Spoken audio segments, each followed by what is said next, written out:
Hey everybody, welcome back to Row Country. Today we're continuing the 25 days of Christmas with this Dollar Tree gift bag DIY. Stay tuned.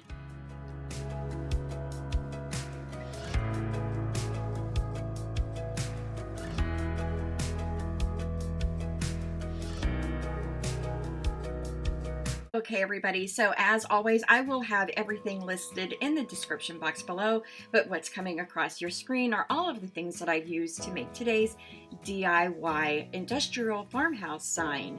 So guys, welcome back to Row Country. Welcome if you are new. Don't forget to hit that subscribe button down below. I have a series of 25 days of Christmas and you do not want to miss one video that I'm putting out. So I'm going to start with a cake pan, and I am recycling one that I already had on hand. I did put some twine around this for the other DIY and I like it, so I'm going to go ahead and keep it. I'm going to use an alcohol pad and I'm just going to wipe down the surface because we are going to paint this. Also, I'm going to use these stickers that I picked up at the Dollar Tree and a little bit of hot glue wherever I feel like I need it, but honestly guys, I didn't use very much of it at all. And I'm using a set of tweezers and I'm putting down these dots all the way around the pan in this manner. I just used my finger, my index finger actually, for my spacing. You can do your spacing however you want to do. I'm just going to lay down this last dot and we'll press everything in place. Don't push too hard, just make sure it's securely attached to the pan. Now I'm going to bring in elephant and ink chalk paint from Waverly. I'm going to load my brush up with the black and then I'm going to bring in a little bit of that elephant and I'm going to mix it together to make myself a nice custom dark gray color for this pan, and then we are going to go ahead and paint the pan on the rim and on the inside as well.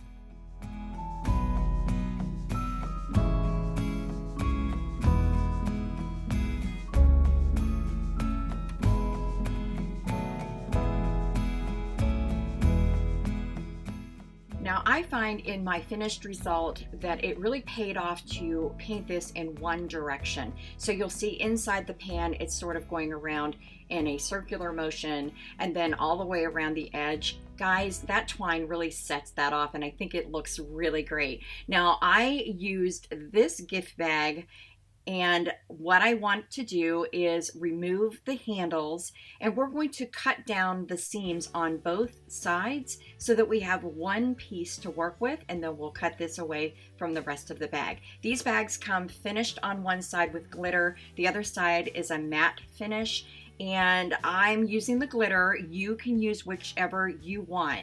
Now I'm coming around the bear and the bear's sweater on this bag and I'm taking my time and I'm cutting away the bear from the rest of the bag just like this. You don't want to leave any of the red behind. You really just want him cut out just like this, and I think he's so cute.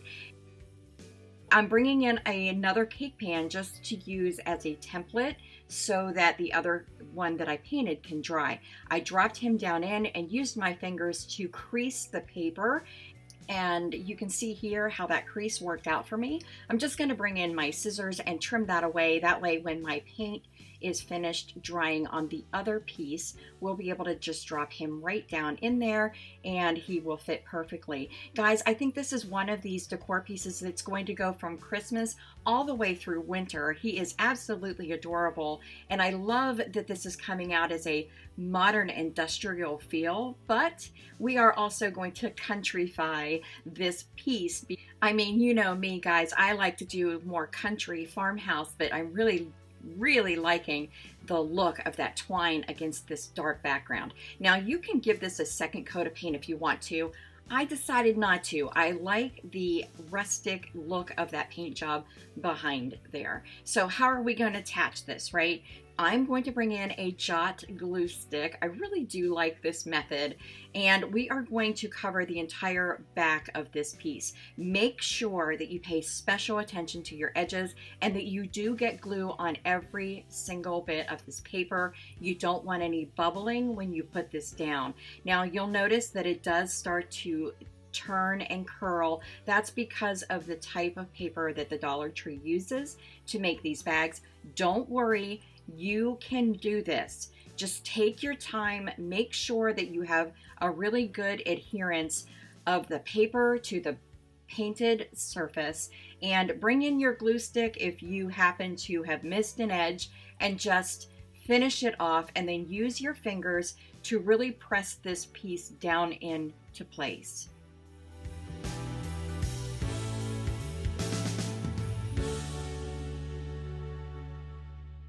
Okay guys, even though I'm not a huge fan of Mod Podge, I did decide to use it on this piece. I just wanted my paper and my painted surface to really match, and I wanted to put a seal on the painted piece as well as the paper. So just do a nice thin coat, don't overdo it with the Mod Podge.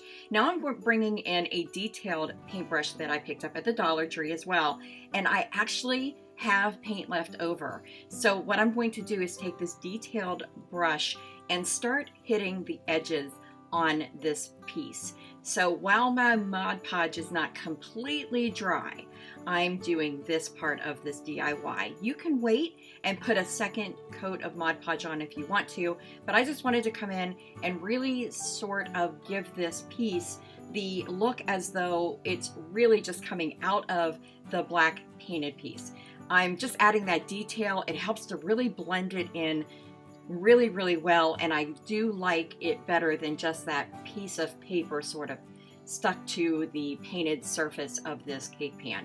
Okay, so we'll put that aside. You'll notice that there is a little bit of Mod Podge that still needs to set up. I'm bringing in some red burlap ribbon that I picked up at Walmart a couple of years ago. It cost me $1.78, and I've used it in little DIYs here and there, and I had some left over. I also wanted to bring in some twine so that it will countrify this piece and sort of match the twine that's wrapped around the rest of the pan. I'm just going to bring the twine and hot glue it around the center of the other ribbon that I had, and I'm going to just hot glue it in place because I want to add this detail of the twine to that red burlap ribbon, and I think it's going to turn out really, really cute.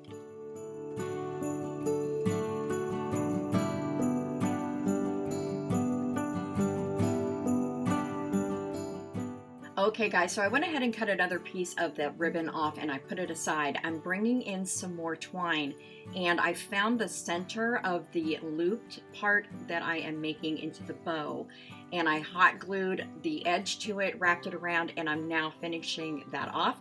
I did wrap it pretty tight. Now I'm taking this piece, finding the center, and I'm going to also cut it in half, and then we're going to dovetail the ends of both pieces.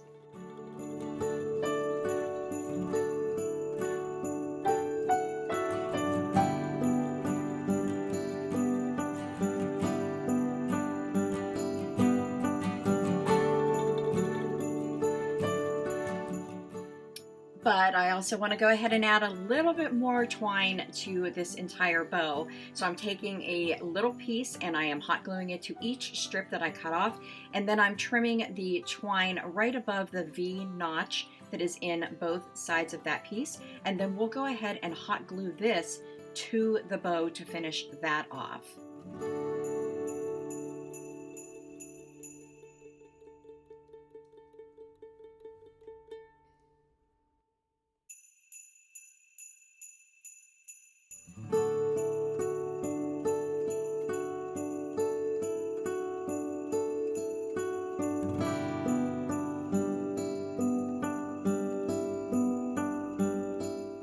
Okay guys, so I am a lazy bow maker. I've said this so many times, and this is how I'm putting together this bow by itself. I'm just hot gluing the tails to this bow, and then I'm just going to fluff up the bow part itself. I really do like that detail that we added with the twine, and I really hope that you guys are liking it too.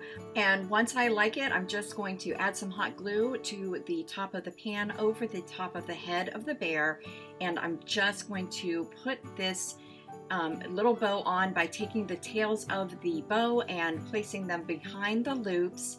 And guys, this is our Dollar Tree gift bag Modern Industrial Farmhouse sign that I was able to countrify to bring it into my home decor. Hey guys, I really hope that you liked today's video. My Dollar Tree gift bag, $3 DIY with a modern industrial farmhouse feel. If you're not yet subscribed, please do subscribe below. Guys, stay tuned for my next upcoming video in my 25 Days of Christmas series, and I really hope you all have a great day. Thanks so much for watching, and I'll see you next time. Bye!